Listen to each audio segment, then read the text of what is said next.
role that ALEC plays in taking legislation that's crafted by these think tanks in partnership with ALEC and moving it in state houses around the country. These think tanks are all 501c3s, and what that means is that the contributions are tax deductible. So those billionaires that you showed on the screen are getting tax write-offs to basically put their money in these think tanks to push legislation, which is actually illegal because it should not be tax deductible. Right, to they're push lobbying, yes, to push legislation that's then intended to protect them so they don't have to pay their fair share of taxes, or they can bust up unions, or that they can make sure that democracy doesn't work for everyone by making sure that it's harder for minorities and young people to vote. So describe what's actually going on, for example, to require these think tanks to register as lobbyists.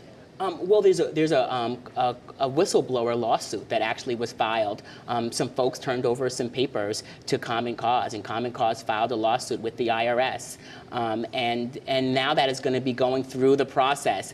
But in many ways, this is the start of a lot of investigation that's going to need to be done, and a lot of work at ensuring that the media don't just sort of laugh off when someone like Hillary Clinton says there's a vast white ring conspiracy, but actually looks into it and looks at the underlying factors that allows these think tanks to be able to push the type of legislation they're doing and do it with their tax write-offs. Well, and one of the pieces of legislation, of course, is this voter disenfranchisement. In fact, the Obama administration rolled out, and the campaign rolled out, a campaign against disenfranchisement and getting people to register to vote. Take a listen to this soundbite. All these years I've been voting, didn't have to have ID.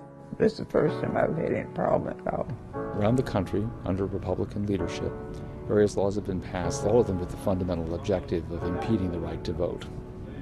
I'm going to take you tomorrow, get your ID, so you'll be able to vote, okay? Okay. Now, this is a campaign video, one piece of an effort to try to combat this disenfranchisement. Do you think it's going to be enough? There's going to be a lot of work done. You know, Governor, I remember sitting on my grandfather's shoulders going to the voting booth.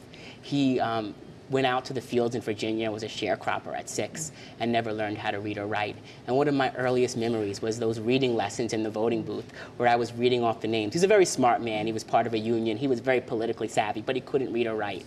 And you know, 15, 20 years, you know, if he had been a little bit older, he may have suffered through poll taxes or other things that would have prevented him from exercising that right to vote.